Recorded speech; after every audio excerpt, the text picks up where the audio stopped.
Егер сізде қарыз көп болып кетсе, демек сіз өзіңізге қарыздарсыз.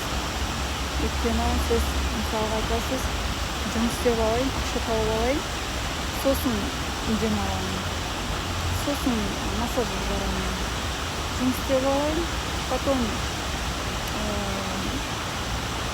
моншаға барамын, сосын массажға барамын, сосын биге барамын, барлығы сосын қалауыңызды орындамайсыз.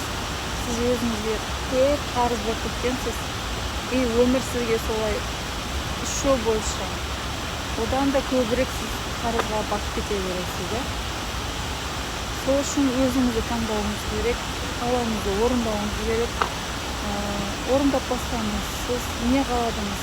Мысалға, жұмыс істеп болып, спаға барып, 3-4 сағат мысалға парда отыру, демалу, иә? Соны беріңіз, тән ақысын беріңіз, массажға барыңыз. Сол біртіндеп қалауыңызды орындаған кезде сізде галочка тұрады, орындалды деген. Паркке барып, таза ауада серуендегіңіз келді ма, шығыңыз, серуендеңіз. Орындалды деген сияқты. Өйткені сіз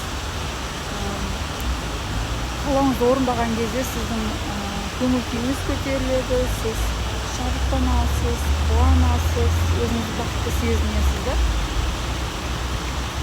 Солай орындай беріңіз. Сіз өзіңізге қарыз болмауыңыз керек. Өзіңіз мысалға не істедіңіз? Осыны жасап болғаннан кейін саған украшение жаңағы сырға алып беремін, сізге алып беремін деп бірдеңе айттыңыз ба, соны орындаңыз.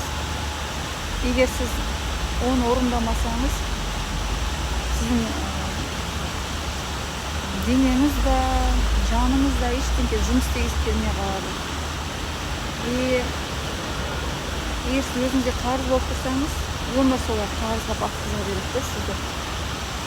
Өміріміз біздің айнамыз деген сияқты. Сол үшін өзіңізге көңіл бөлейік, өз қалауымызды орындайық,